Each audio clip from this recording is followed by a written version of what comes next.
특정물 채권이라는 것은 특정물의 인도를 목적으로 하는 채권만 합니다. 여러분이 괄호 안의 제목을 여러분이 이해하기 좋게 바꾸면 어떻게 되죠? 여러분이 이해하기 좋은 말로 바꾸면 어떻게 되는 거야 이게? 특정물의 인도가 급부다 이 얘기죠. 특정물의 인도가 급부다. 그래서 써요. 알겠습니까? 의의를 보게 되면 채권의 목적이 급부라고 그랬잖아 아까. 채권의 목적이 이꼬르 급부다. 그죠? 그렇게 하면 되지. 그래가지고 구체적으로 특정되어 있는 물건 이거를 특정물이라고 하는데 이거 인도가 점유의 이전이죠. 그러니까 같은 말이죠 그게. 인도가 점유의 이전이니까. 주의할 것은 특정물 채권이 핵심은 인도를 목적으로 하지만 점유 이전뿐만이 아니라 소유권의 이전도 포함할 수 있다 이겁니다. 이거 굉장히 중요한 말입니다. 소유권의 이전도 포함할 수 있다. 맨 마지막 문단은 뭐죠? 특정물 채권은 두 가지가 있습니다. 두 가지. 채권 성립 당초부터 특정물 인도를 목적으로 하는 경우가 있고 후에 채권 성립 후에 특정물 채권이 되는 수가 있다는 거예요. 그러니까 채권 성립 후에 특정물 채권이 될 수 있는 경우가 두 가지가 뭐죠? 종류 채권하고 선택 채권. 알겠습니까? 채권 성립을 기준으로 그때부터 특정물 채권인 게 있고 그 후에 특정물 채권인 게 있습니다. 그 후에. 알겠어요? 그 후에 되는 거에는 다시 두 가지가 있어요. 이렇게 도표를 잘 그려야 되죠. 종류 채권하고 선택 채권이 뭐라고요? 채권 성립 후에 특정물 채권이 될 수 있는 경우. 그걸 확실히 알아야 됩니다. 그런데 여기까지 이제 의의를 정확히 공부를 했는데 그 전에 조금 전에 그 말이 굉장히 중요한 말인데 이런 걸 알아야 됩니다. 우리 민법은 이게 특정물 민법에 속합니다. 특정물 민법에. 왜 그런 얘기를 하냐 하면 물권이나 채권이 전부 특정물을 전제로 하고 있어요. 물권법하고 채권법이.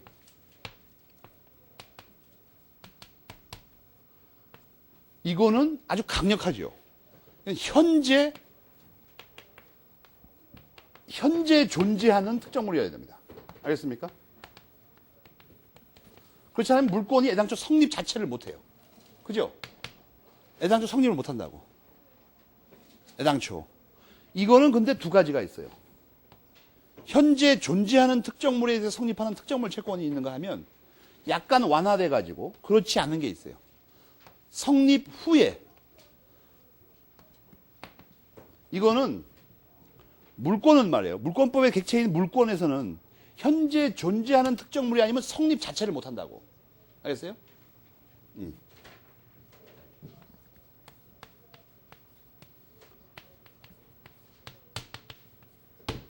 그런데 이것은 성립 당시에 하는 것도 물론 있지만 성립 후에 특정물 채권이 되는 것도 있다고. 알겠어요? 이것은 두 가지가 있다는 거예요. 종류 채권하고 선택 채권. 어쨌든 간에 궁극적으로는 모조리 특정물 채권입니다. 여러분 이 문장을 잘 읽으면은 종류 채권하고 선택 채권이 결국은 특정물 채권이라는 얘기죠. 후에 특정이 돼야 되니까.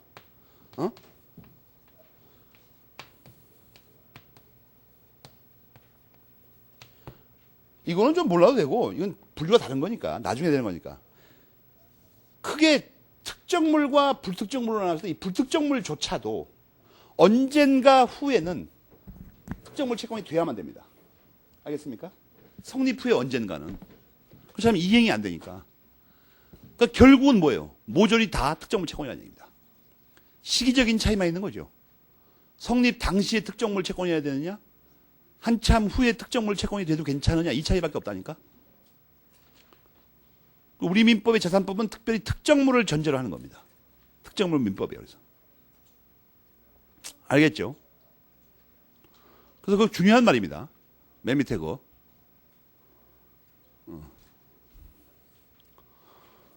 그런데 이렇게 중요한 거에 대해서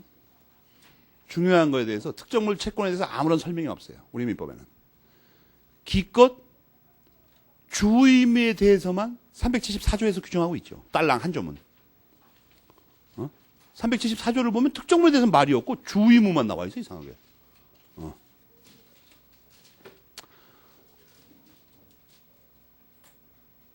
알겠습니까? 374조는 정확하게 뭘 알려주는 거죠? 선량한 관리자의 주 의무를 언제까지 지냐가 나와 있죠. 채권 성립 시부터는 당연한 거죠. 채권 성립 시부터 언제까지만 주 의무를 지느냐만 써놨지 다른 거 아무도 안 써놨어. 핵심 논점이 이겁니다. 이 조문은 두 가지 의미를 갖고 있어요. 우선은 이게 분명히 특정물 채권에 관한 겁니다. 그죠? 그러나 다른 채권에 관해서 주 의무에 대한 규정이 없기 때문에 이것은 민법의 일반적인 주 의무 규정이라는 의미도 갖고 있다. 알겠습니까? 다른 설명이 안 나오니까 다른 채권에 대해서는. 알겠어요? 여러분 교과서 26페이지 괄호 1번에 다섯 번째 줄에 이런 말이 나오죠. 민법상의 원칙이다. 선량한 관리자의 주 의무가 주 의무의 원칙이라는 거예요. 이게 민법의 특정물 채권이 아니라 아예 민법의 원칙이라고. 왜냐하면 선량한 관리자의 주 의무를 밝힌 규정이 이거밖에 없으니까. 그 다섯 번째 줄은 분명히 민법상의 원칙이라고 쓴 겁니다. 특정물 채권의 원칙이라는 뜻이 아니고. 알겠습니까? 민법상의 원칙이다. 그럼 이제 괄호 1번의 첫 줄부터 보게 되면 우선 용어가 나오죠. 말하기 귀찮으니까. 선량한 관리자를 줄여서 뭐라고 그래요? 선관이라고 합니다. 선관. 그러면 주의 또는 주의 의무는 왜 자꾸 나오냐 이런 얘기예요. 이런 거 왜 자꾸 나올까? 주의무. 주의무 어디다 쓰냐 이거예요. 여기서 우리가 먼저 이 괄호 1번에서 네 번째 줄까지 있죠. 네 번째 줄까지에서 말하는 건 뭐냐면 과실의 개념을 밝히고 있습니다. 과실이란 말뜻이 뭘까? 과실. 과실이 뭐냐 이거 도대체가. 거기 과실이 뭐라고 써있죠? 그 네 번째 줄까지 과실이 뭐냐만 찾아봐 우선. 과실이 뭐죠? 네, 주의무를 게을리하는 것. 이 과실의 정의가 정확히 나오고 있죠. 우리가 그동안 고의 과실, 악의 과실 이런 거, 무과실 이런 거 배웠죠. 그 과실의 의미가 정확히 나오고 있습니다. 과실과 주의무는 어떤 관계에 있어요? 과실과 주의무는 주의무에 위반하는 게 과실이에요. 알겠습니까? 오늘 나와준 프린트에 작은 프린트 맨 위에 박스 있죠. 1페이지. 민법상의 과실을 전부 논하고 있죠.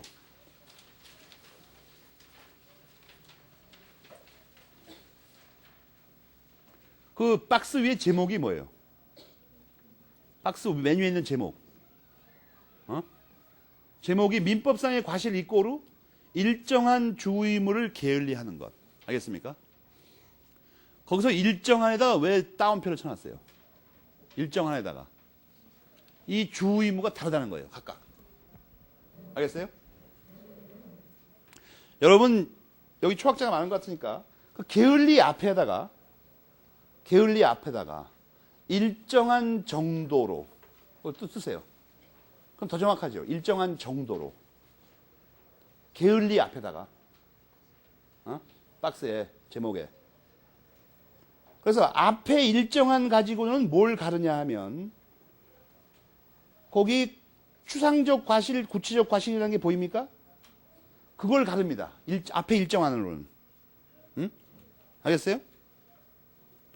그러면 뒤에 지금 집어넣은 일정한 정도로는 경과실과 중과실을 가릅니다. 알겠습니까? 그러니까 어떤 주의무를 위반하냐에 따라서 추상적 과실이냐 구체적 과실이냐를 먼저 체크합니다. 그 밑에 박스 안에 써 있죠. 선량한 관리자의 주의무를 게을리하면 뭐예요? 추상적 과실입니다. 알겠습니까? 선량한 관리자의 주의무를 게을리하면 추상적 과실. 그 다음에 자기 재산과 동일한 주의무를 게을리하면 구체적 과실이라고 합니다. 그러면 그 밑에 있는 마지막 분류 있죠.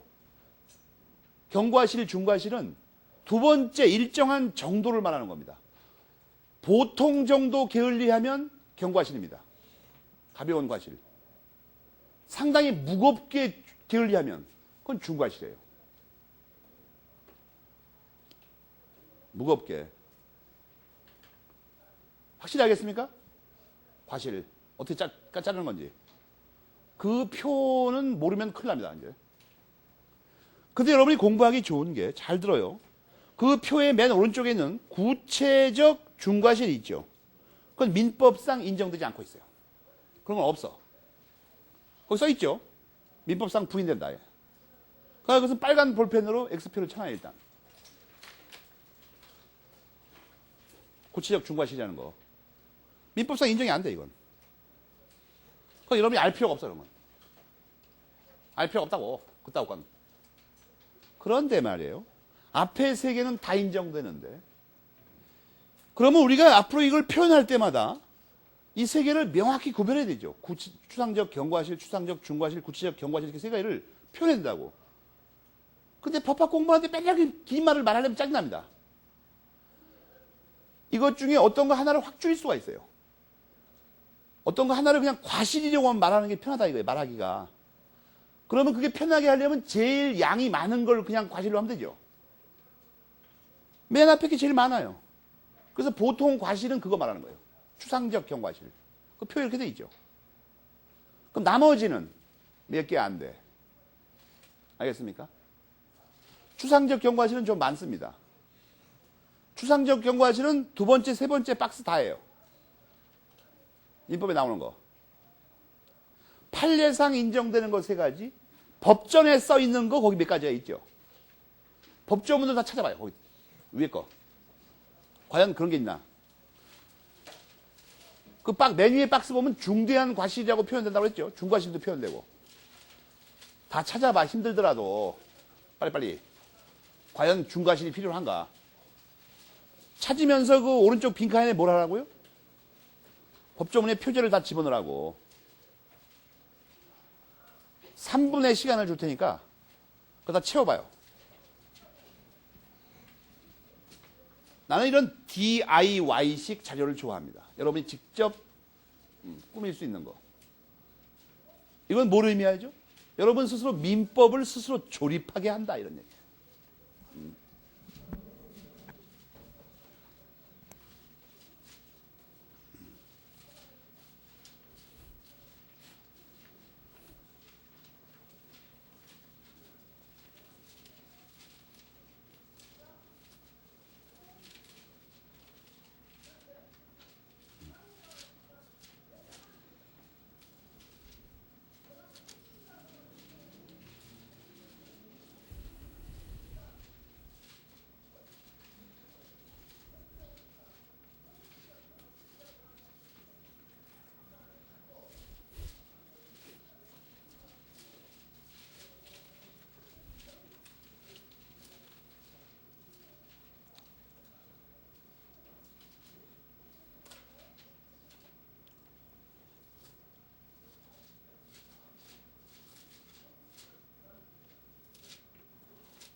다 넣었습니까?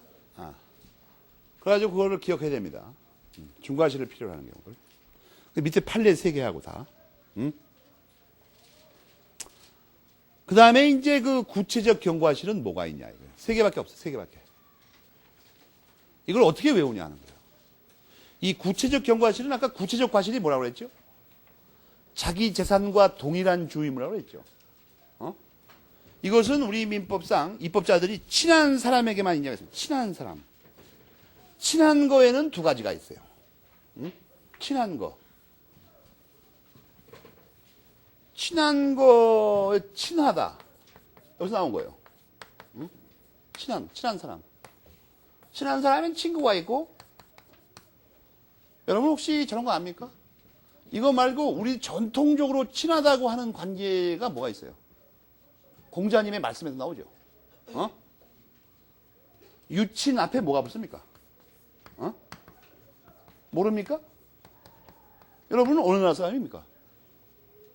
부자가 유친하다는 거 모릅니까? 부자가 유친하다는 거 몰라요? 여러분 아버지하고 안 친하고 꼬라지 보니까 이런 걸 모르는 거 보니까 아버지는 이거는 사회적으로 친한 거죠. 사회 경제적으로 사회 생활상 친한 거예요. 이것은 혈연적으로 친한 거죠. 이 혈연적으로 친한 건 다시 둘로 갈릅니다. 부자는 말이에요. 아버지가 살아계실 때도 친해야 되고 돌아가신 다음에도 친해야 됩니다. 돌아가신 다음에도. 그죠? 돌아가신 다음에 친하다는 걸 밝히기 위해서 제사와 차례를 꾸준히 진행해야 돼 있죠. 친하다 우리는. 돌아가셔도 친하다. 살아 계실 때는 부모가 자식을 위해서 노심초사합니다. 여러분이 이걸 또 입법자들은 후대의 고시생들이 고생할까봐 고생할까봐 보통 살아있을 때 최고의 숫자가 9입니다. 그죠? 9이라고. 이거 9을 넘어가 버리면 죽은 거만 하는 거야. 죽은 다음에 3개. 알겠어요? 10은. 꽉 찬 게 9이고 넘어간 거죠, 이건. 다시 시작한다는 의미도 있죠. 사람의 죽음은 다시 새로운 인생의 시작입니다. 그 다음에 둘이 친하다. 여기 똑같이 났어요. 알겠습니까? 찾아봐, 부점은. 자기 재산과 동일한 주의미가 있나?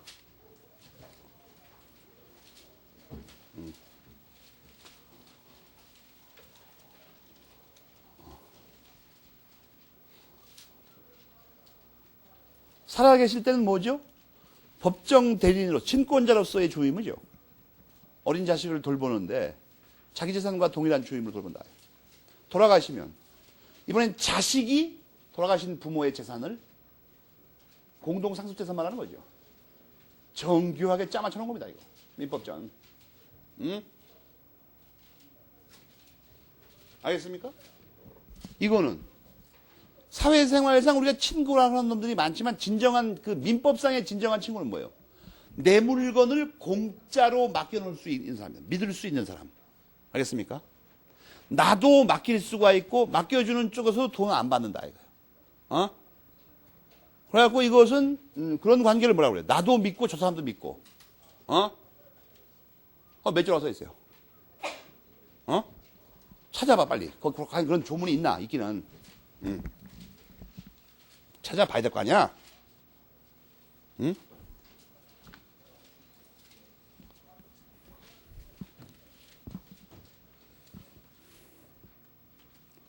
무상수취인의 주임을 하고 돼 있죠. 친구는 남의 물건을 맡으면 어떻게 돼요? 공짜로 맡아야 되고 내 거와 똑같은 주임을 기울여야 됩니다. 알겠습니까? 내 거와 똑같은 주임을. 이 695를 합치면 끝에가 얼마 떨어져요? 0으로 떨어진다고 이게. 일부 그걸 맞춰놓은 거예요 또.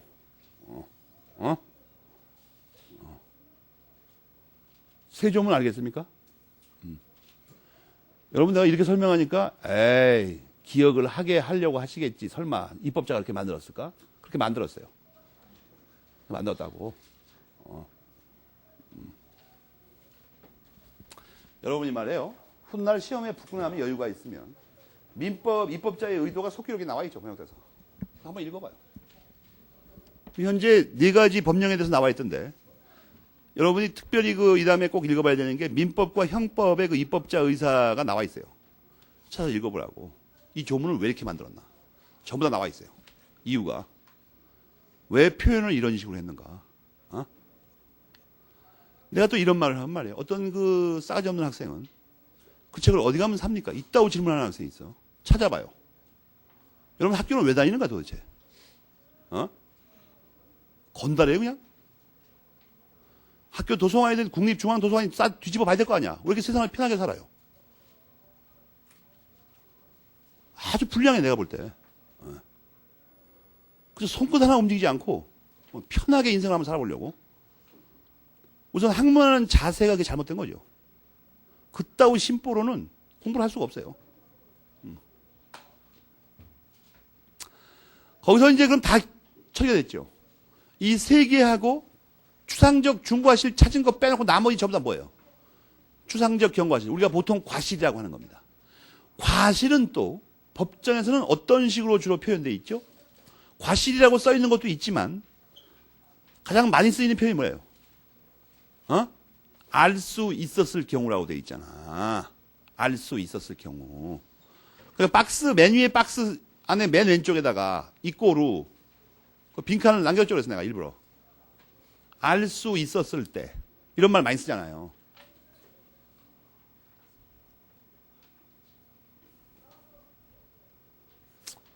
알겠습니까? 여러분 여기서 또 한 가지 더 확실히 짚어주고 갈 게 있는데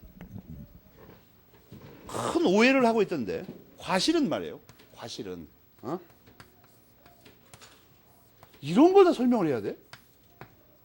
이게 알 수 있었을 때라고 하지만 알 수 있었을 때 본래 빠지지 않은 다 문장이 뭐라고 그랬어요? 모든 문장을 다 채우면 알 수 있었는데 모르는 경우라고 그랬죠.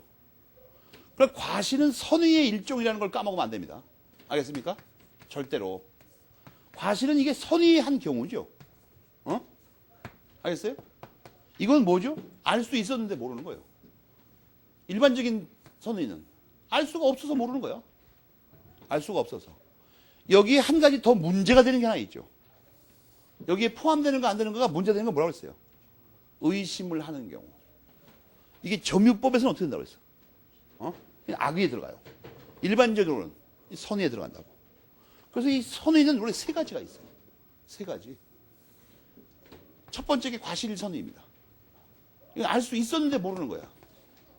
멍청해갖고. 두 번째는 뭐야? 알 수 없어서 모르는 거. 세 번째 문제가 되는 건 뭐예요? 의심하는 경우. 이런 거를 다 정리를 해줘야 됩니까?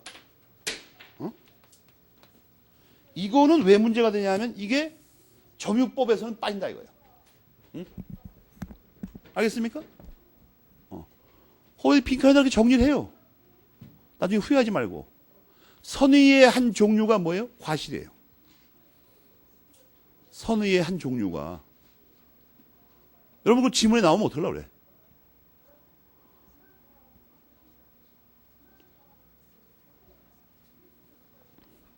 과실이 선의하고 전혀 다른 거가 아닙니다. 그런 걸 다 모르는 학생이 있더라고. 이 신림구동에. 이 신림구동 이상한 동네입니다. 이 동네.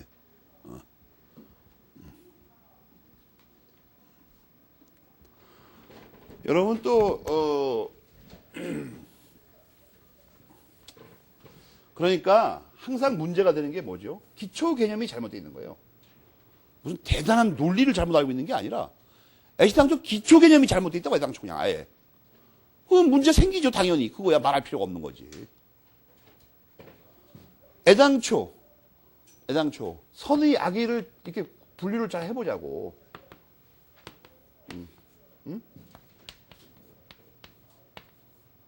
이 주관적 요건에 들어가는 거죠. 이것이 3가지라니까. 그래가지고 이 뒤에 거 있죠. 이 뒤에 거는 약간 논란이 있다고 이것은. 이 중에 하나가 뭐예요? 과실이야. 그 유명한 과실.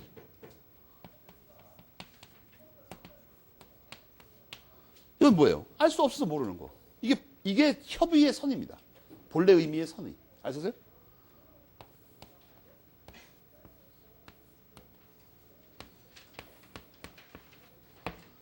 여기는 왜 갑자기 이렇게 써놨냐면 이게 의심하는 경우가 이쪽에 들어가는 수가 있으니까.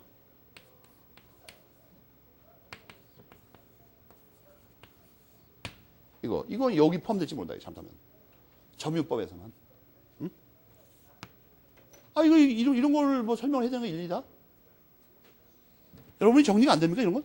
강의를 들어가도? 평생에 정리할 생각을 안 합니까? 그럼 복습도 안 하고 배운 걸 정리도 하지 않고.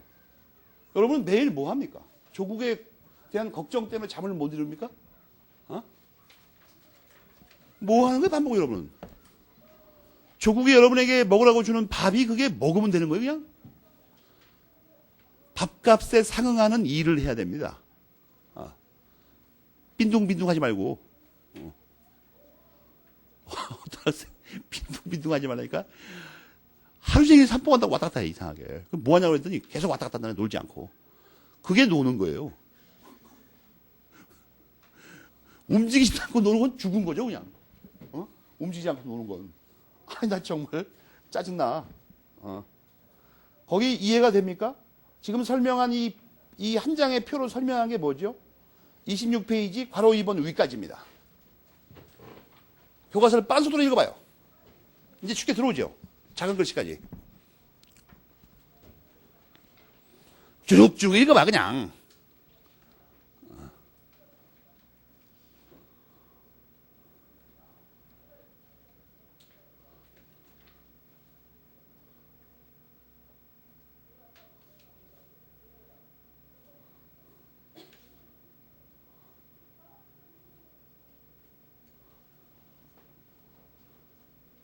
이 자료와 강의가 좀 그러지 않습니까? 명쾌하고 유쾌하고 상쾌하고. 모를 게 뭐가 있어, 여기.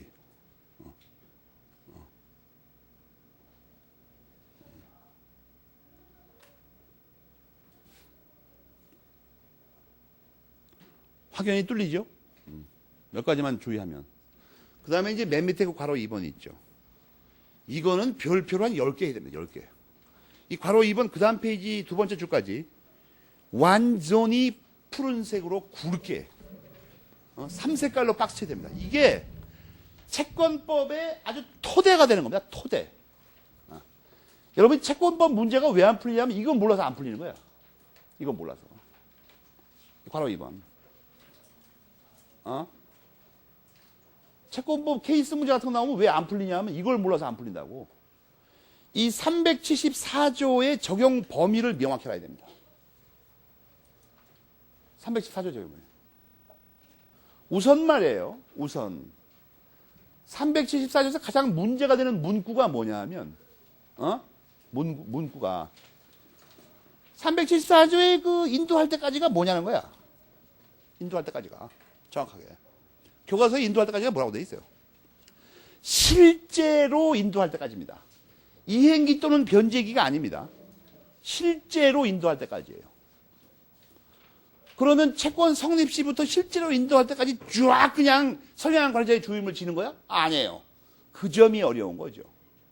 여러분이 괄호 2번의 하단부를 읽으면 이행기 또는 변제기 다음에는 어떤 경우에만 그렇게 써 있죠. 어떤 경우, 두 가지를 뺀 경우에만 그렇게 써 있죠. 그 다음 페이지까지 읽어보면.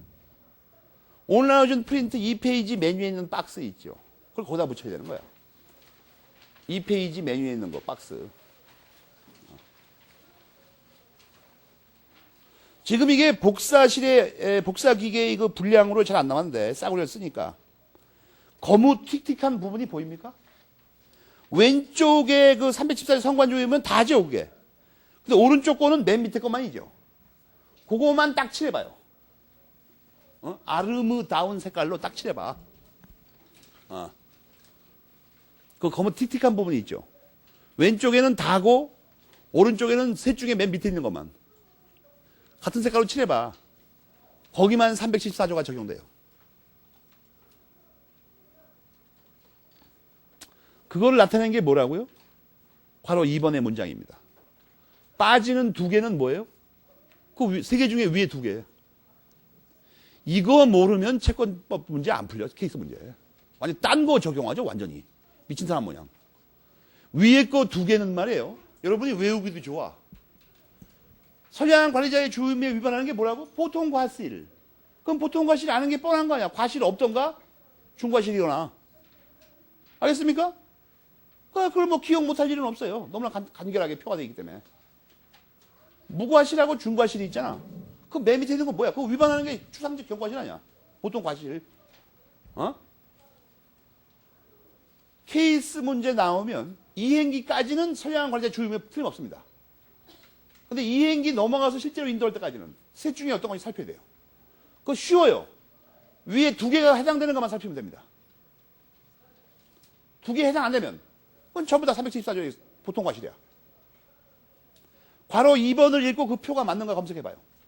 지금 박스 친 걸 읽고.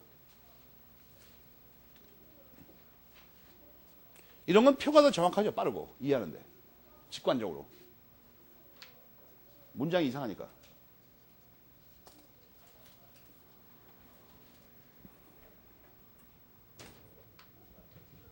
알겠습니까? 그 다음에 이제 374조 뜯어 발견이 되니까 보존할 의무가 있다 볼 때 이 보존이 뭐냐는 거야. 보존 다 배웠죠. 보존. 두 번째 줄에 나오네. 가치 유지. 보존은 가치 유지예요. 가치 유지에다가만 메모리 벤치래 그냥. 경제적이란 말은 당연한 거야. 왜냐하면 재산법 배우고 있으니까. 그 채권법에서 경제적인 거 따지겠지. 윤리적 가치를 보존하겠어? 그건 채권법의 임무가 아니에요.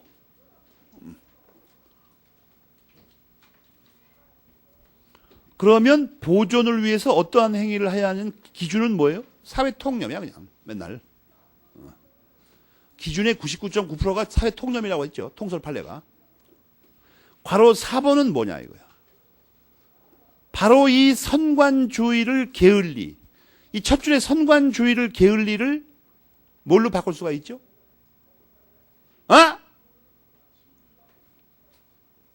과실이 있음. 그죠? 과실이 있음 아니야. 선량한 관리자의 주임에 위반하는 게 과실이라며. 그걸 바꿔서 읽어야 되죠. 그 대신 이건 보통 과실이죠. 분명히. 그럼 이걸 어떻게 바꿔 읽을 수가 있죠? 채무자에게 과실이 있고 그로 말미암아 목적물이 멸실을 훼손케 하면 그러면 손해배상 책임을 진다고. 390조에 써있나 봐봐요.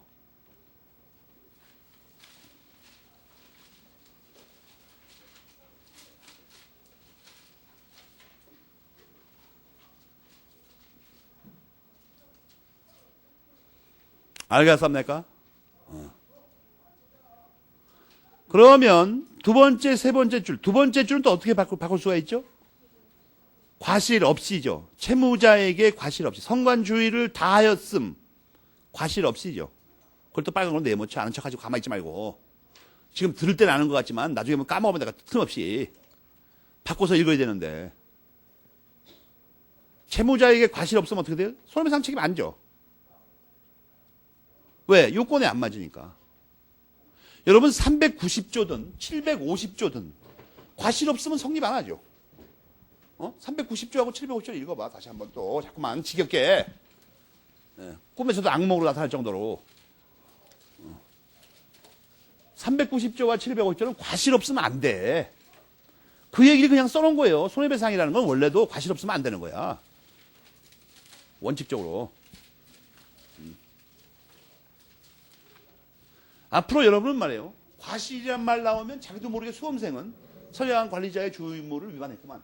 게을리했구만. 또 반대로 선량한 관리자의 주의무를 게을리했음. 과실이 있구만. 이게 자유자재로 이게 치환이 된다고. 치환. 이상하게 반사적으로. 속아 넘어가지 말고. 말을 이렇게 여러 가지로 이상하게 꼬아 놓을 수가 있어요. 같은 말을. 이게 법학의 묘미야. 옛날에 말했죠. 지금 은퇴하신 고대 조기창 선생님이 전공이 법 언어학입니다. 여러분 그런 거 맨 처음에 들어서 이상하게 법 언어학? 그게 왜 필요하지? 이런 것들이 필요한 거야 이게. 이 법학의 어떤 용어나 의미는 말이에요. 수백 개의 언어로 표시할 수 있어요 이걸. 서로 다른 말로. 여러분 사실 이런 말 하면 좀 출제자들에게 미안하지만 여러분 기출문제 10년치를 갖다 놓고 분석을 해봐. 전 말 바꿔놓은 거죠. 같은 말을. 쉽게 할 수 있는 말을 갖다. 수십 개의 가능한 다른 말 중에 학생이 가장 모를 걸로 바꿔쳐놓은 거라고 전 말을 갖다가. 그거를 여러분이 일상적으로 표준 이 법리에 따라서 알 수 있는 쉬운 말로 다 바꿔놔버리면 그거 틀린 놈이 한 놈도 없어. 내가 알기로. 하나도 안 틀린다, 그거. 너무 쉬워가지고. 근데 말을 이런 식으로 바꿔놓는 거 괜히 폭절하게.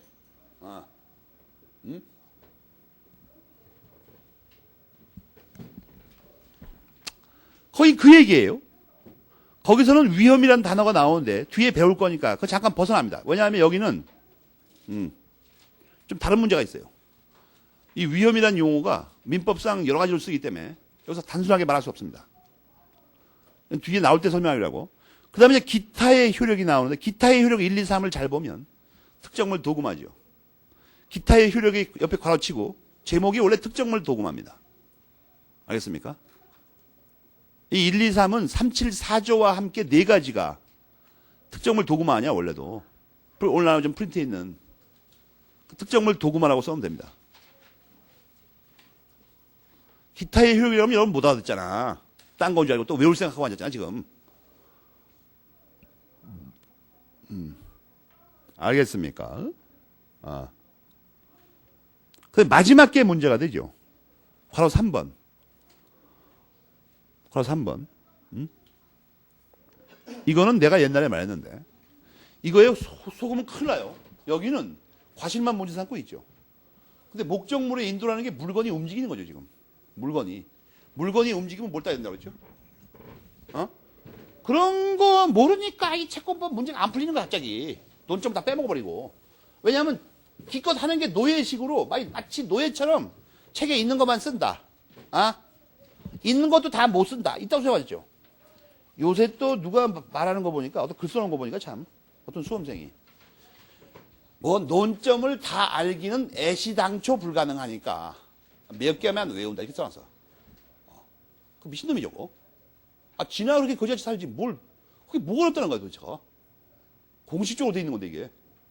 공식화돼서 빼먹을 필요가 원래 없는 거예요 그냥. 거지같이 공부하니까 그러지. 아니 왜 다른 후배 수험생들한테 애당초 불가능하다고 길을 줄게 이상하게. 별 미친놈을 하고 있어 정말. 옛날에 내가 물건이 움직이면 검토하는 게 뭐라고 그랬죠? 물건이 이동 중에 하나가 인도죠. 그죠? 점유를 이전하니까. 물건이 이동은 어떻게 된다고 했어요? 제일 먼저 원래의 물건, 원물이 어떻게 되냐는 거예요. 그 물건이 어떤 식으로 이전할까? 이거에 딸려서 문제되는 것도 있다고 했죠. 딸려서. 우선 여러분이 잘 알면 201, 2, 3조가 있지 않습니까? 우선, 다른 건 우선 모르더라도. 이건 못 따지는 거죠? 이게 과실 따지는 거죠, 바로. 과실. 물론 이 과실은 201, 2, 3조라고 했지만 이게 원형은 어디 있어요? 원형은. 이게 100조 금방이 있죠, 이거. 101조, 102조인가, 그게. 그러니까 그걸 또 과실 따지는 거야. 그 다음에 뭐죠? 멸실 훼손됐을 때 손해배상. 그죠? 202조, 손해배상. 멸실 훼손. 멸실 훼손됐을 때 아니야, 이거. 그죠? 멸실 훼손 나온 말이에요. 여기서 끝나면 안 되죠. 왜냐면 우리가 지금 민법 총칙 첫날이 아니죠. 지금 채권 총론 배울 때야. 분명히 총칙과 물권을 다 배웠죠. 이게 나오면 이 똑같은 글자가 들어간 다른 법리들이 발생하죠. 우선 눈에 확 띄는 게 뭐예요? 우선 관련된 거. 342조 아니야.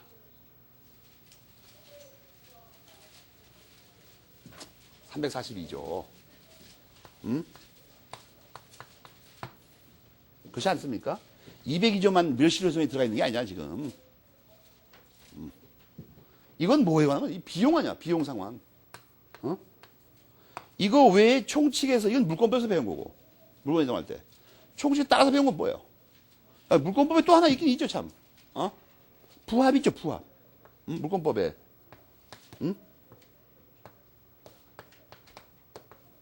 총칙에서 배운 건 요거까지 포함하는데, 원래 뭐가 있어요? 종물이론이지, 종물이론. 종물은 주물을 따다니니까 그냥 덜덜덜 따다니잖아, 그냥. 미친놈 모양.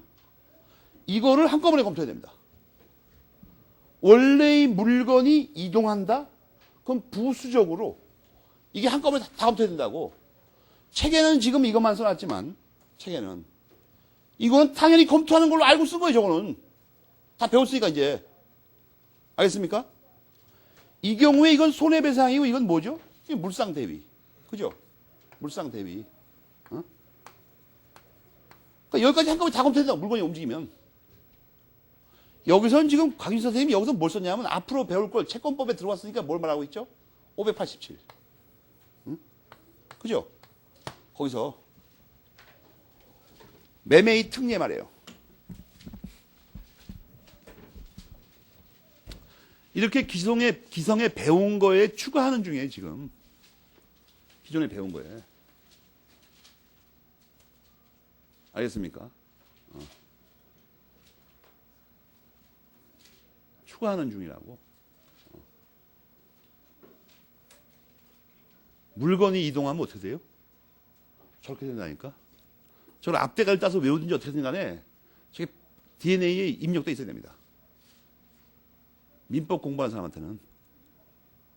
그래갖고 뭐 케이스 문제 읽다가 어떤 물건이 노트북이 가방에서 을로 움직였네. 그럼 저게 머릿속에 딱 떨어진다고 쫙. 물론 저걸 다 쓸 필요는 없어요. 아무 말도 없이 관계를 쓰라면 다 써야 됩니다. 저 중에 어떤 걸 쓰라고 딱 지칭하죠, 보통은. 뭐를 체크해봐라. 어떻게 되냐, 이거. 알겠습니까? 지금 이거를 모르면 왜 안 되냐면, 이게 최종이 아니에요. 이 각각이 각각 이루어지지 않으면 어떤 구제 방법이 있는가를 주로 물어봅니다. 원물을 줘야 되는데 안 내놓는 거야, 이상하게, 이걸. 원물 안 내놔, 이상하게. 안 내놓으면 어떻게 되는 거야, 안 내놓으면. 안 내놓으면 고만이다, 이러면 민법이 아니죠, 그렇다면 이건. 아무 쓸모도 없는 거 아니야, 그러면. 안 내놓으면 고만이다? 그 사람이 인간적인 배려에 의존할 수밖에 없다? 안 내놓으면 가서 양손을 붙잡고 하소연한다? 그 민법에 그게? 그 민법이 아니에요, 그건.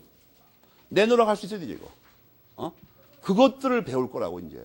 물권법에서 첫 번째 배운 건 뭐예요? 두 가지가 있죠, 내놓으라고 하는 건. 내놓으라고 하는 거. 뭔데요? 점유권에 기한 거하고 본권에 기한 반환 청구권들이 있잖아. 채권법에서 나머지들 배웁니다. 부당이득 반환 청구권이라든지 이런 것들. 알겠어요? 위임에 기초한, 위임 사무를 처리해서 얻은 거 있죠. 그건 전부 반환 청구권이 있어요. 여러분이 684조를 읽어봐요.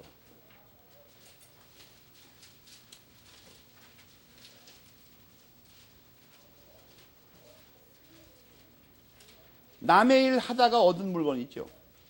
그 싹을 다 내놔야 돼.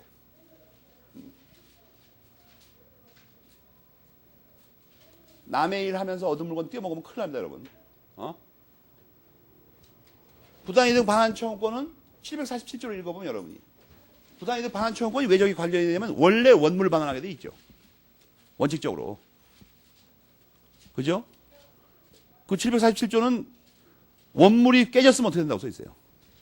없어졌으면. 하액으로. 알겠습니까? 그래가지고 이거를 내가 왜 외우라고 그러냐면 이게 여기서 끝날 거면 몰라도 돼요. 이 각각마다 이거 안 주면 어떻게 되냐 따져봐야 된다고. 이거 안 주면 어떻게 되나 이거. 각각마다. 알겠습니까? 이런 건 문제가 없습니다. 이건 법적으로 법률상 운명 같이 해버리죠. 따라가 버려요. 이것도 문제가 없죠. 소유권 그냥 넘어가 버려요. 소유권. 알겠습니까? 이런 경우는 문제가 돼 이거. 안 주면 어떻게 되나. 전부 다. 그러니까 우선 이걸 안 한다고. 안 주면 어떻게 되나 나중 문제고. 이 자체는 알고 있어요. 자체는 전부 다. 반사적으로. 물건 이동. 민법엔 이거하고 또 하나밖에 없어요. 또 하나가 뭐겠어요? 이게 물건 이동이죠. 노무. 또 하나의 목적이 뭐 노무 아니야. 노무 안 해주면 어떻게 되나. 노무는 어떻게 움직이나 이게. 전체적으로 그거밖에 없다고. 이거는 경제학의 쌍으로 대응하는 겁니다. 경제학에서 배우는 모든 것의 객체가 최종적으로 뭐예요? 물건과 서비스죠. 재화와 서비스. 모릅니까? 재화와 용역. 재화와 노무 말이에요. 용역, 서비스. 경제학은 경제학적 법칙들을 다룹니다. 민법은 물건과 이 재화 용역에 대한 법적인 측면들을 다루는 거예요.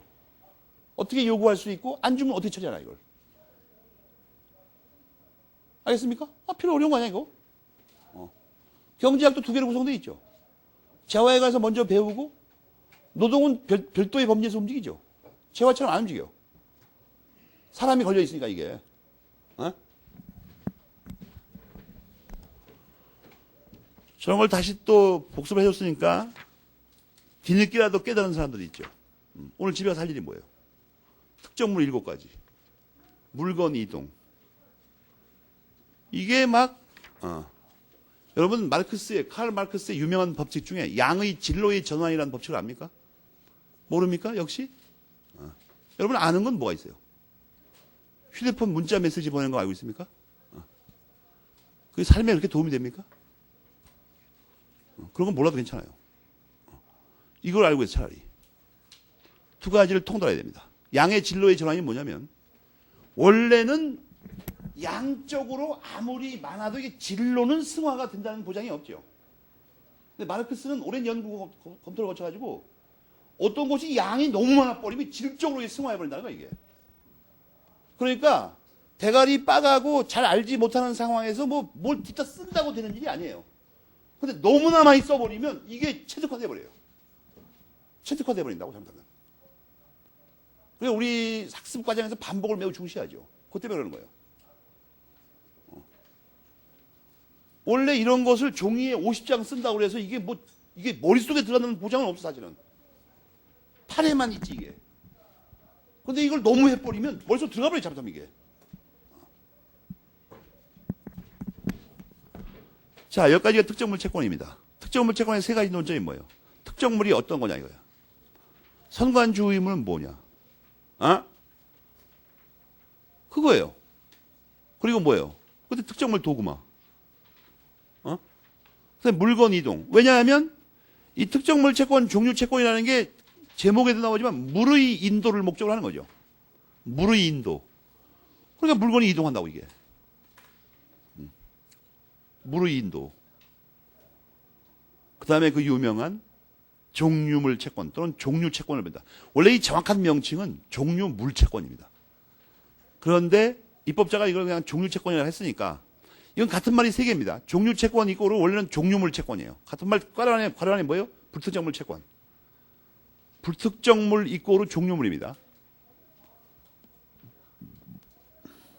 그럼 종류물 채권은 뭐냐 이거예요. 이건 특정물 채권의 대비를 통해서만 밝혀지죠. 그죠? 그 특정물은 되게 간단하게 써놨어요. 특정물. 그 두 번째 줄에 뭐가 있죠? 구체적으로 특정. 그러면 종류물 채권은 구체적으로 특정되지 않았어야 되죠. 구체적으로. 구체적으로 특정되지 않은 걸 다른 말로 추상적으로만 특정되어 있다고 할 수 있죠. 대개념이 그거밖에 없으니까 원래도. 구체적으로 특정되지 않고 추상적으로 특정된 걸 종류물 채권이라고 그래요. 알겠어요? 시기적으로는 아까 뭐라고 그랬죠? 종류 채권은 특정물 채권 중에 채권 성립 후에 특정되는 거라고 그랬죠. 그렇잖아요. 특정물 채권 의 맨 밑에. 이런 걸 자꾸 떠올려야 되죠. 여러분이 특정물 채권의 25페이지 맨 밑에 문단 보면 종류 채권이 원래 특정물 채권의 일종이죠. 시기적으로만 뒤에 하는 거. 자꾸만 같은 글자 들어가는 걸 자꾸 기억해야 되죠. 자꾸만. 끝없이. 이것도 여러분이 지금 낯설죠. 지금까지 고등학교 졸업할 때까지 이상하게 공부를 해가지고.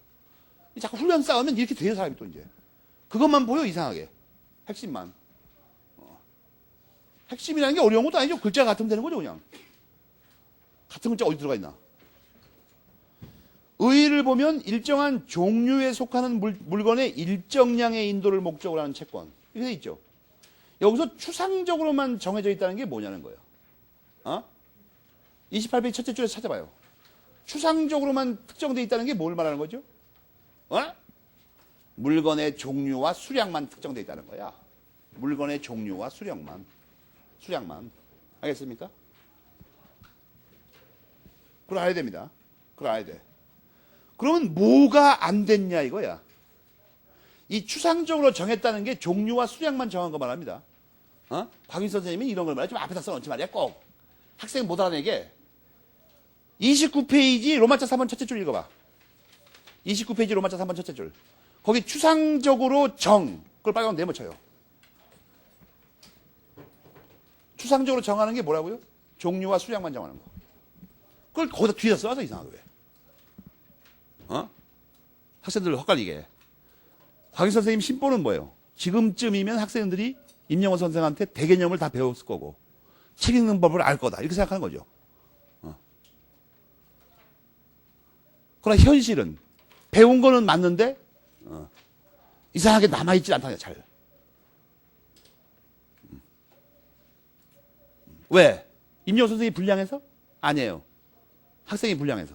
복습을 안 하니까. 임영호 선생님 다 말했어요. 너무나도 쉽게. 추상적으로 특정하는 게 뭐예요? 종류와 수량만 정해놓는 거야, 이거. 그러면 구체적으로 되기 위해서 더 해야 되는 게 뭐냐는 거야.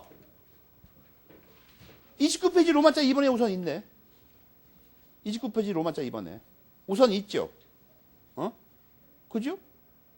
하나 더. 뭐예요? 품질. 또 하나가, 그것만 품질만 하면 다 되나, 이제?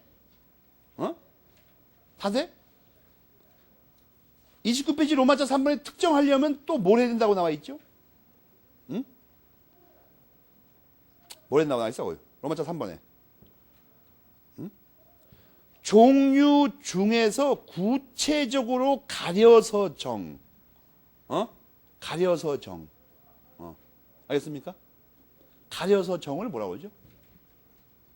이게 한자를 풀는 게 더 어렵지, 이게. 선정이에요. 선정 안에는 괄호 1번도 있고 31페이지 괄호 2번에 지정도 있어요. 통칭 지정이라고 합니다. 알겠습니까? 품질도 정해야 되고 지정도 해야 되고. 알겠어요? 또 하나 더 문제되는 게 하나 있어요. 뭐죠? 28페이지 맨 밑에 괄호 B. 괄호 B. 뭐예요? 읽어보면 뭐야? 장소. 그죠? 장소적 제한. 그래서 지금 배운 걸 다, 여러분 이걸 명확하게 알려주려고 그러는 거예요, 지금. 예전에 이렇게 강의 안 했어요, 쉽게. 다 아는 줄 알고. 내 강의의 그 진화 역사는 이게 배신의 역사입니다. 배신의 역사. 처음에는 민법강의 22일 동안 했어요. 22일 동안에. 전체를. 다 아는 줄 알고. 고시생 이러길래 막 무지하게 많이 아는 줄 알고. 22일 동안에 민법을 강의했다니까? 그 첫 번 강의 끝나고 속았다는 걸 깨달았어요. 과대망상증에 걸려고 내가. 이걸 2배로 늘렸습니다. 42회로. 이 정도면 뒤집어 쓸 거다 이렇게 생각을 했어요. 2배로 늘려놨으니까. 여기 피어린 그 참여를 했어, 내가. 배신당해가지고. 50회로 늘렸어. 50회, 그러니까 이 신림동에서 최초의 역사입니다. 50회씩 강의하는 거예요. 하나 가지고. 모든 사람이 욕을 했어요. 그래갖고. 학원 원장 들어오다가 50회씩 뭘 강의하냐고. 난 이 모자란다고 했어요. 모자란다고. 내가 볼 지금 요새 깨달은 게 하나 있어요. 이 민법을 달통시키려면 어떻게 되나? 90회 하면 딱 맞습니다. 내가 보니까. 90회. 90회 하려면 얼마나 해야 됩니까? 넉 달. 내가 볼 때 이게 내 양심껏 생각했을 때 저게 정상적인 방법입니다. 지금 현재 상황으로 봐서. 넉 달 동안 만약에 민법을 몸에다가 해버리면 민법만 통달하는 게 아닙니다. 다 통달해버리겠다, 보니까.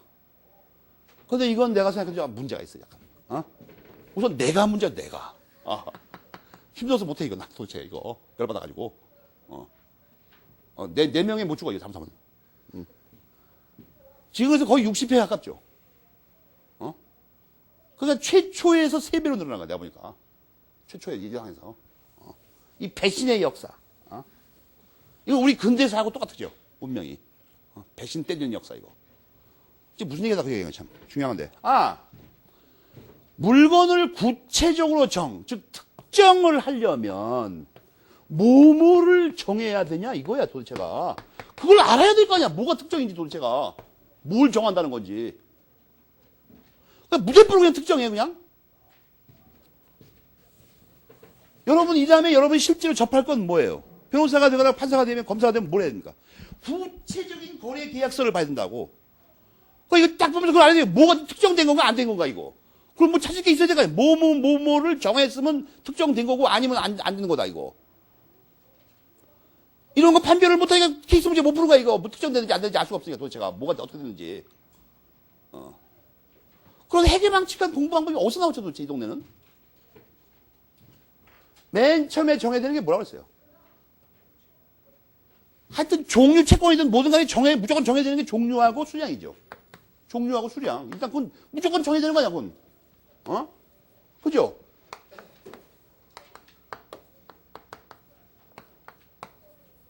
응? 아니, 이거는 그냥 무조건 정해야 된다고, 이거는 무조건. 뭐가 되려면. 하다못해 종류 채권이라도 이건 정해져 있어야 돼. 그런데 이제 아까 마지막으로 또 크게 큰 제목으로 강조된 게 뭐예요? 품질. 그죠? 응? 품질이죠. 이거는 원래 상식에 속하는 건데, 제 아무리 엉터리 같은 내용이라도 이 세 가지는 원래 정해져 있는 거예요.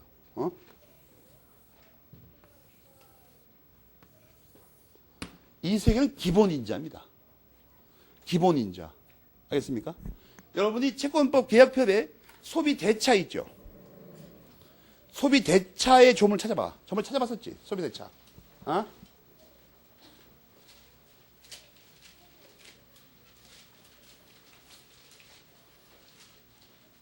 소비 대차 찾아보라고. 그거 뭐 600조 어디 근처에 있죠? 598. 소비대차 몰라도 678조 어디 있는지 알면 금방 알죠, 대충. 자꾸 법전을 생각하면서 봐, 좀. 비싼 돈 주고 사고 왜 들고 다니는 거야, 이걸? 소비대차에 이 세 가지 나오죠. 소비대차에 세 가지 나오잖아. 물건이라고 하려면 이 세 가지는 정해져 있어야 돼, 이게. 물건이라고 하려면. 기본적으로. 뭐 어떤 물건인지 알아야 될거 아니야, 도대체가. 뭐 어떤 물건 돌려주고 받든지 어떻게 하든지. 왔다 갔다 하려면 세 가지는 정해져 있어야 돼. 소비대차에 나오듯이. 거기 동종, 동질, 동량 나오죠. 거기 종질량이 나오잖아. 종질량. 그러면 종류 채권은 여기서 하나가 빠져도 된다는 얘기죠. 그죠? 질, 이거. 종류 채권은 이것만 정한 거 아니야, 지금. 이게 빠져있다고, 지금, 질이. 그죠? 그 이행을 못 하는 거야, 이거. 종류 채권은. 이 특정 안 되면. 소비대차물로도 반환을 못 해, 이건. 질을 몰라가지고. 알겠습니까? 근데 보다 더 특정을 확실히 하려면 뭐까지 하면 돼요?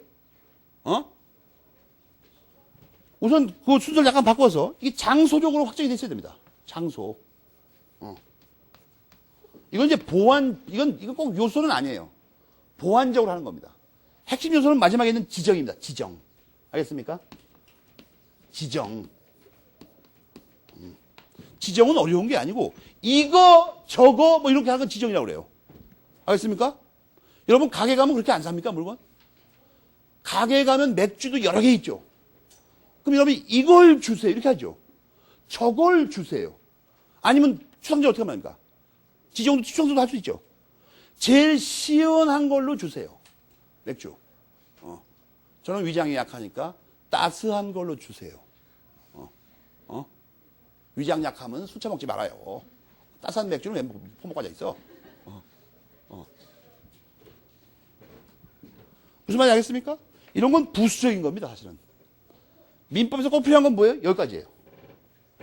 최소한 뭐가 되려면 여기까지는 있어야 된다고. 종류 채권은 여기까지밖에 안 돼 있어, 이상하게. 이거 확실한 특정이 되려면 여기까지 다 해야 돼요. 다 해야 돼. 알겠습니까? 그런데 말이에요. 이상까리한 사건이 하나 있어. 이상까리한 사건. 뭔 사건? 이게 이거하고 이거 두 개, 어디 갔어, 이게? 여기구나. 이거 두 개로 된 게 있어, 이상하게. 이거하고 이 두 개로 된 거. 그게 28페이지 맨 밑에 바로 B번에 그걸 제목을 뭐라고 한다고요? 이렇게 두 개로 된 거. 그러니까 요소로는 세 개죠. 제한 종류 채권이라 한다고 써 있잖아, 거기.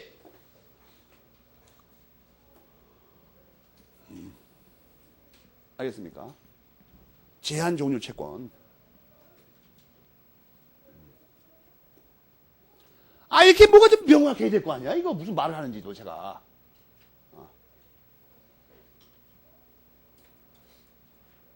어선불에 해가지고 그냥 뭐 그렇게 같기도 하고 아닌 것 같기도 하고. 여러분, 내가 정말 내장을 하라고 그러냐? 과장이 아닙니다. 이렇게 명확하게 강의하는 사람이 우리나라에 있긴 있습니까, 현재? 저 설명 안 하죠, 이런 거. 귀찮으니까. 뭐 이렇게 명료하게 떨어져야 되지 않습니까? 뜬구름 잡듯이 그냥 어슴푸레 해가지고 그냥 뭐 그런 것 같기도 하고 아닌 것 같기도 하고. 그러니까 케이스 나오면 못 풀죠, 또 이제. 헛갈려가지고. 그럼 다시 학원에 와야 되죠. 케이스를 푼다고 또 이제, 이번에는. 아니, 그러니까 민법 문제를 풀면 되지. 뭐 이렇게 못 푸는 게 많아, 이상하게. 법조문 따로 공부하고, 교과서 따로 공부하고, 참고서 또 공부하고, 케이스 문제 따로 하고, 판례를 따로 하고, 또 최종 정리도 있더구만, 내가 보니까. 그러면 한 과목에 학원을 몇 번 가야 되는 거야, 도대체? 1년 내내 학원만 다녀요? 그럼 5과목 보면 5년 걸려? 지금 사법시험 문제 수준이 그 정도입니까? 5년 동안 공부해야 돼? 이상하지 않습니까? 5년 동안 학원에 다니면 여러분의 부모는 어떻게 됩니까? 그냥 팍상 늙어, 그냥. 허리가 휘고. 그런 일을 국가에서 할 것 같아요? 다 죽어라 이런 얘기 아니야, 그냥. 학생도 5년 동안 공부하면 죽어버리죠, 거의. 쪼가들어가지고.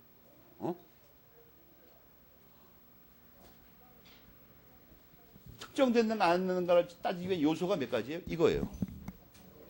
이거. 알겠습니까? 이거. 이걸 다 갖추면 어떻게 됩니까? 특정된 거예요. 이 2개만 갖추면. 이 종류 채권이야. 요거까지 갖추면 제한 종류 채권이야. 알겠습니까? 그거예요, 그냥. 아무것도 아니고. 하고 싶은 말이. 여러분이 당할 시험 문제 저걸로 안 풀리는 문제 하나도 없어요. 저걸 명확하게 알고 있으면 어떻게 됩니까? 문제 딱 읽는 순간 이게 뭐에 관한 문제다. 금방 알 수 있어요. 이 특정물 채권의 문제인지, 제한 종류 채권을 물어보는 건지, 종류 채권을 물어보는 건지, 소비 대차를 물어보는 건지, 금방 알 수 있다니까?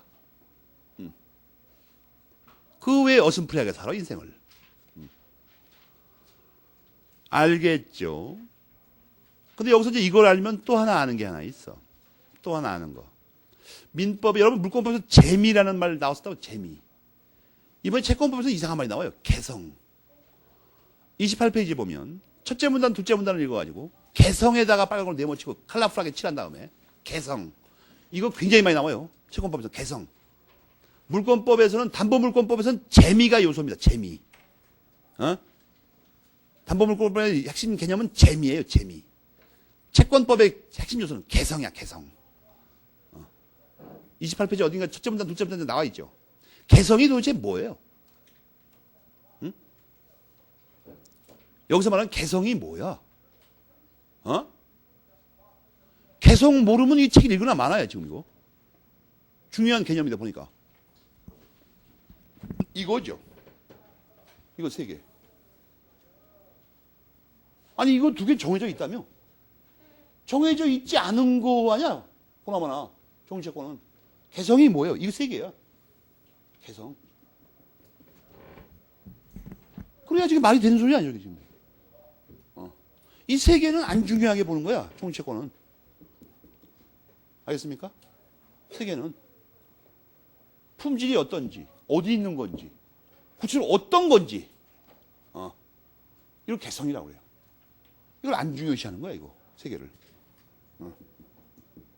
제한 종류 채권은, 그러니까 종류 채권은 약간 조금 더 개성이 있는 거죠. 장소는 정해져 있으니까. 장소. 알겠습니까? 이거 엄청나게 중요한 거야, 이거. 개성. 이 개성이 채권 총론의 개성하고 채권 강론의 개성이 달라요. 여러분, 개성 민법 총칙에도 나왔었죠. 물권법에도 원래 나왔어. 나왔다고. 공동 소유할 때 나왔죠. 공동 소유할 때도. 총칙에도 나왔었지. 단체. 구성원 개인의 특성, 개성을 중요시 않는 조합과 법인을 구별할 때. 근데 여러분은 습성이 어때요? 그런 단어를 중요시하지 않아, 이상하게. 왠지 개성은 법률 용어 같지가 않게 생겨먹었으니까. 개성, 이가 중요한 개념이야. 개성. 오늘 집에 가서 할 일이 뭐예요? 개성에 미치는 거야. 오늘 밤. 자신의 개성도 찾을 겸. 알겠습니까? 그러나 그것은 급하지 않으니까 나중에 돼요. 실다리 없는 거 하지 말고. 알겠죠? 그 다음에 이제 드디어 나오는데 28페이지 괄호 A면 뭐죠? 종류물이다. 종류물이 뭐라고요? 불특정물이다. 불특정물은 부대체물과 다르다. 그 제목입니다. 알겠어요? 제목 옆에다 써요, 빨리. 불특정물은 부대체물이 아님 또는 아니다, 이렇게. 제목이 그거예요. 불특정물은 부대체물이 아님. 28페이지 괄호 A번 제목이 그거라니까. 썼어요? 그러면 그렇게 쓰면 좀 뭔지 제목이 좀 폼다구가 안 나죠? 그렇잖아, 왠지. 이걸 다른 말로 특정성과 대체성이라고 합니다. 그것은 네 번째 줄에 나와 있죠. 그걸 묶어요. 물건의 특정성과 대체성. 그것도 제목으로 쓸 수 있어요. 박스 쳐가지고. 네 번째 줄에. 물건의 대체성과 특정성? 제목이 뽀다구는 하지만 총칙에서 배웠죠. 차이점이 뭐죠? 기준이 주관적이냐 객관적이냐 이거예요. 알겠습니까? 그죠? 대체물은 객관적으로 판단하죠. 특정성은 주관적으로. 거기도 그 얘기 써있죠. 읽어보면. 그죠? 여기서는 한 가지를 더 합니다. 주관적으로 정해진다는 게 어떻게 정해지는 거예요? 당사자의 의사에 의해서. 거기 써있죠. 교과서에. 당사자의 의사에 의해서. 그러니까 내가 사랑한다는 말 대신에 특정이라는 말을 쓰라는 거야. 이건 순전히 당사자의 의사에 따른 거야. 당사자의 마음이에요, 그냥. 알겠습니까? 부모가 볼 때는 웬 거지 같은 놈을 데려왔어요. 그러나 그렇다고 당사자가 보기에 마음에 들면 그건 사랑하는 거예요, 그냥. 왜냐하면 객관적인 게 아니거든, 이것은. 주관적인 거예요, 이건. 제 눈의 안경이라고. 지게 좋다는데 어떻게 이거. 알겠습니까? 사랑은 객관적인 게 아닙니다. 사랑은 대체성이 아니에요. 사랑은 특정성이라고. 자기 마음대로 하는 거예요, 그냥. 자기 마음대로. 왜 그랬는지 설명할 필요 없어요. 가끔 부모들은 답답하니까 객관화 시키려고 노력하죠. 도대체 저놈이 어디가 좋다는 거냐. 그 설명할 필요 없어요. 그 실제로 그렇게 하죠. 엄마가 알아서 뭐 해. 그걸 다른 말로 과거가 어떻게 표현합니까? 엄마가 데리고 살 거야? 내가 데리고 살 거야. 그게 특정성과 대체성을 강변하는 중이죠, 지금. 주관적인 거다, 이거 주관적인 거다. 알겠습니까? 거의 그 얘기야, 그냥. 그러니까 이 조심할 게 하나 있죠. 지금까지 대부분의 99.9%의 기준이 사회 통념이었죠. 사회 통념을 원래 객관적으로 판단하는 거죠. 특정성은 안 그래요. 맨 마지막 문단에 또 한 번 강조되고 있죠. 당사자에 의해서 정해진다. 의사에 의해서. 그죠? 그 문단 끝에 그래서 써 있잖아. 괄호 A번 끝에. 표준이 그거라니까. 이건 예외, 이게 0.01%에 들어가는 거죠. 사회 통념이 아니라니까. 객관적인 게 아니에요. 이 수지 당사자 마음대로 하는 거야, 이거. 당사자 마음대로. 당사자, 사회 통념에 의하지 않고 당사자 의사만에 의하는 건 이거고, 사회 통념과 당사자의 의사가 같이 어우러지는 건 뭐 있었어요? 오늘도 배웠잖아, 그거. 금전적 가치. 채권자의 의사가 결합되잖아요. 이렇게 자꾸 정리를 하는 거야. 근데 이 특정성은 뭐예요? 순전히 당사자의 의사만으로 하는 거야, 이건. 금전의 금전적 가치의 유무는 아까 앞에서 어디서 배웠어요? 그거는 더불어 끼는 거야, 그건. 채권자 의사까지도. 알겠습니까? 이렇게 머릿속에 뭐가 정돈이 좀 돼야 되죠. 무대 앞으로 나갈 게 아니고 앞으로. 명료하게.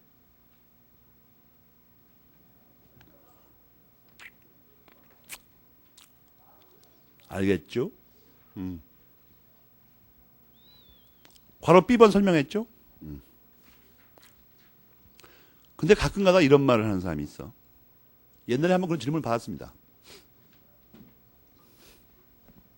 학생들이 요새 보니까 급하면 거짓말도 하던데. 급하면 거짓말도 해요. 양창수 선생한테 강의됐던 학생이 내 강의를 들어서 뭐라고 하냐면 양창수 선생이 그러는데 종류 채권하고 제한 종류 채권이 구별 실익이 없다고 강의했다는 거예요. 그 학생의 머리 수준에서는 그런 말이 통할 거라고 생각하죠. 양창수 선생이 실무자 출신이죠. 그래서 판사 출신이라고. 허구만한 판례를 연구 검토하고 학자인데 더군다나. 그걸 같다고 말할 수가 없는 거죠. 판례도 무수히 나올 뿐만 아니라 그 사람도 계속 연구하는 사람인데 그런 걸 모를 리가 없지 않습니까? 그래갖고 뭐 선생님은 근데 왜 이걸 구별하는데 이렇게 신경을 쓰냐고 하더라고. 난 신경 안 써요 우선. 당연한 거니까. 이거 분명히 구별 실익이 있는 거죠. 여러분 중에 또 그런 말도 안 되는 소리 할까봐. 그걸 사전에 여러분의 망신을 사전에 막아주기 위해서. 이게 제한 종류 채권은 말이에요. 제한 종류 채권은. 분명히 이게 실익이 있는 거죠. 이것도 여러분이 지금 원래 내 공부 방법에 의하면 원래 여러분이 찾았어야 되는 거지 이게. 31페이지 괄호 1번에서 31페이지 괄호 1번에서 제한 종류 채권하고 종류 채권의 차이점을 찾아봐요. 구별 실익.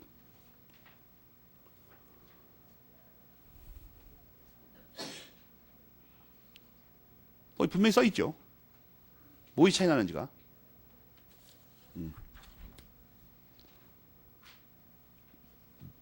또 하나 실익이 있어요. 또 하나 실익이 또 있다고. 하나는 적용되고 하나는 준용되는 건데 여러분이 말해요. 오늘 나와준 프린트 4페이지에 그 판례 읽어봐.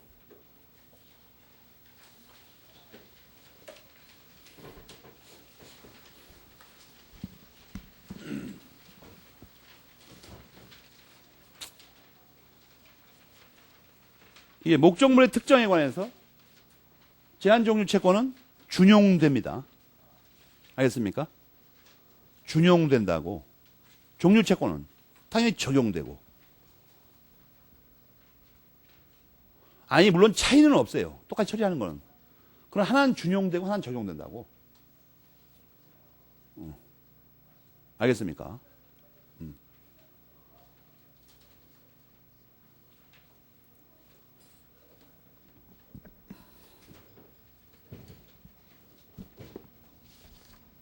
이 판례는 근데 그거 말고 다른 중요한 걸 내포하고 있는 건데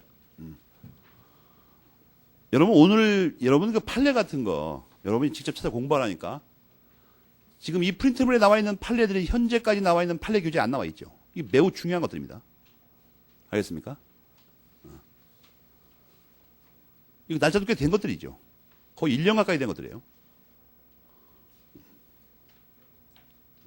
판례는 말이에요. 뭐가 중요한지를 복사집에서 정하는 게 아닙니다. 근데 잠깐 덮어놓고 이제 제한종류 채권 두 가지 실익 알았습니까? 목적물의 품질은 어떻게 정하죠? 우리 민법이 근대민법이라는 걸 잊어먹으면 안 됩니다. 근대민법은 이성의 세계의 산물입니다. 유럽의 철학사 중에서. 이성법의 관점에 의하면 잘 모를 때는 중간으로 한다 이렇게 돼 있어요. 알겠어요? 여러분 일상적으로 그런 말 잘 쓰죠. 잘 모를 때 중간으로 한다. 우리 민법에도 여러 군데 이게 나와 있죠. 첫 번째 나오는 게 이겁니다. 품질을 모를 때는 어떻게 해요? 가운데 걸로 해요. 그건 당연한 거죠. 당연한 거라고. 잘 모를 땐 중간으로 하지 어디로 해 그러면? 제일 나쁜 걸로 해? 제일 좋은 걸로 해 또? 아니 중간으로 하는 거야 그냥. 중간으로. 법조문에 써 있다는 얘기죠. 읽어봐요. 법조문. 잘 모를 때는 중간으로 한다.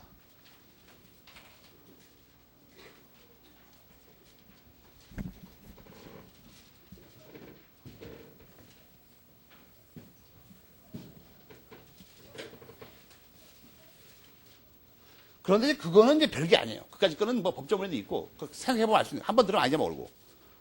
여러분, 뭐 잘 모를 땐 중간으로 한다. 한 번 들으면 잊어먹겠어, 그거? 뭐가 문제가 되냐면, 잘 모르기 때문에 중간으로 해야 되는데,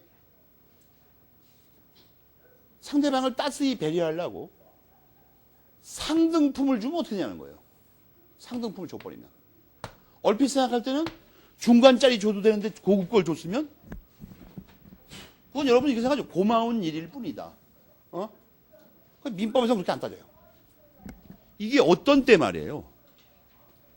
고마운 일이 아니고 손해를 끼치는 수가 있다고. 여러분이 우선 거기에 그 깨알 글씨를 봐봐. 그거 시험에 나오죠. 그걸 메모리 펜 칠해. 깨알 글씨.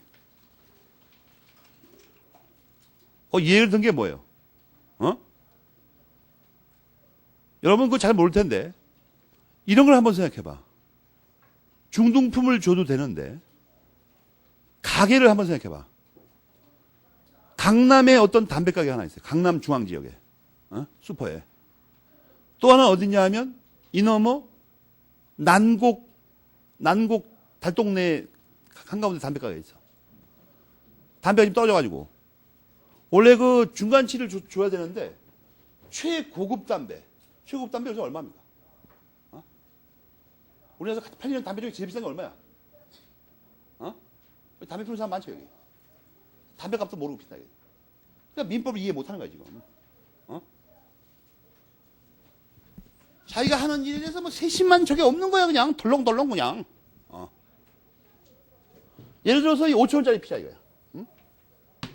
또 제일 싼 건 얼마야? 한 1,000원쯤 되는 거 있죠. 여러분 이해를 돕기 위해서. 그런데 이게 3,000원짜리 있다고 중간에. 예를 들어서 2,500원짜리나. 그럼 원래 이걸 줬어야 되는데 모자라니까 이걸 줘버렸어 그냥. 담배 가게다가. 이게 강남에서는 별 문제가 없죠. 원래도 비싼 담배 많이 사가니까. 또 잘 됐을지도 몰라 오히려.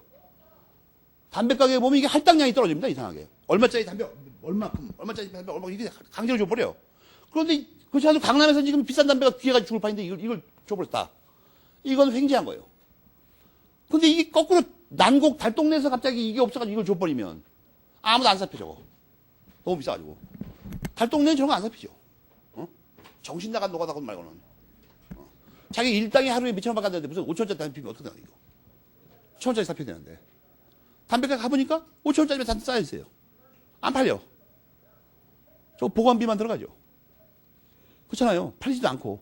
그 깨알 것이가 그 얘기죠 지금. 메모리펜 칠한 깨알 것이가 그거 아니야. 오히려 손해가 나왔어. 손해가. 더 좋은 거 줬더니. 저거는 그래서 채무의 이행이 반드시 된다는 보장이 없어요. 거의 전체적으로 그 얘기 써지죠. 품질. 모를 때는 어떻게 해요? 중간 걸로 해. 그건 별 문제 아니야. 근데 중간 거나 밑에 걸로 해야 되는데 더 좋은 거 주면 어떻게 되냐. 그게 논점이라니까.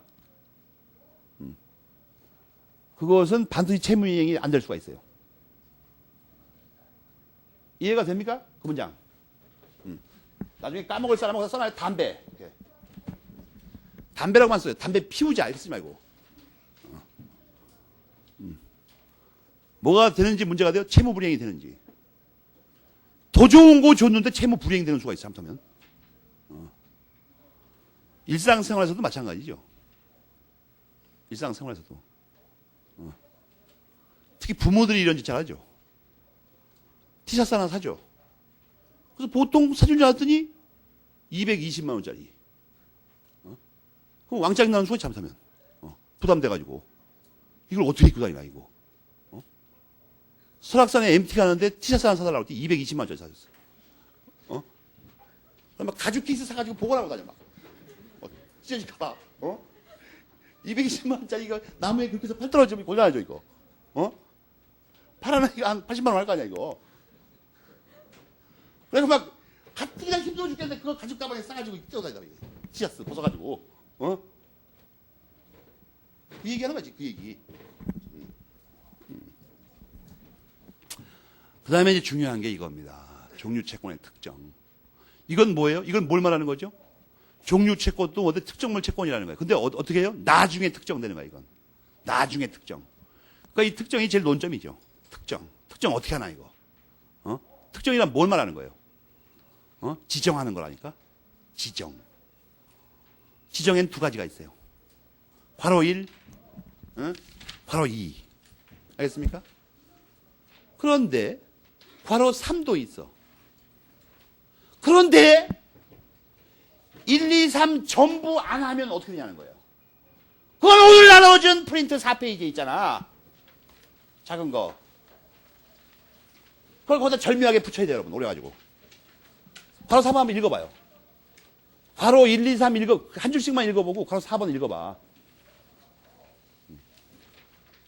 그 페이지를 뜯어가지고 그 한 낱장으로 돼 있잖아, 전부. 4페이지. 4번을 플러스해야 됩니다. 1, 2, 3 하나도 안 하면, 그 판례 읽어봐, 판례 읽어봐, 여러분이 그 무슨 말인가. 1, 2, 3 하나도 안 하면 어떻게 특정하냐는 거죠. 하나도 안 하면. 어떻게 한다고요? 아, 놀랍게도 우리 대법원은 선택 채권의 경우를 준용한다고 돼 있어요. 이거 반드시 시험에 나오죠, 이제.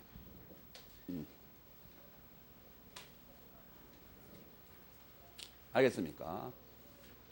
교과서에 안 나오는 문제예요. 어떤 교과서에도. 판례가 나와 있다고.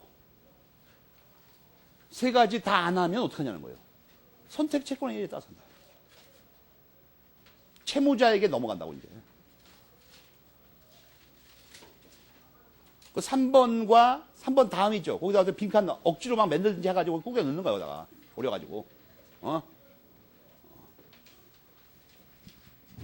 칸이 좁으면 어떻게 하면 됩니까? 이거를 오려가지고 이렇게 오리는 거예요. 그래서 여기만 싹 붙여. 요 끝에만. 그러면 이렇게 보고 이렇게 넘기면서 볼 수가 있죠. 정 안 되면. 또 이거 거기다 넣었다고 또 이거 교과서 북 찢어가지고 넣지 말고. 3번, 4번. 그리고 우선 해야 되는 게 뭐예요? 1, 2, 3, 4, 네 가지 방법이 있다는 거예요. 네 가지 방법. 첫 번째 방법은 뭐예요? 이행에 필요한 행위를 완료. 두 번째 방법은 지정. 동의어도 지정. 누가? 채권자가. 세 번째 방법은 뭐예요? 특약. 계약 말이에요, 계약. 그죠? 그래서 하면 계약이죠. 나머지는 뭐예요? 이 셋 다 안 하면 채무자에게. 오늘 거까지 판례까지 도입하면. 알겠습니까? 이 판례는 제한 종류 채권에 관한 거지만 이 특정에 관한 한 이걸 구별할 필요가 전혀 없죠. 똑같은 상황이니까. 알겠습니까? 어차피 그 위에 세 가지 준용되니까 똑같이.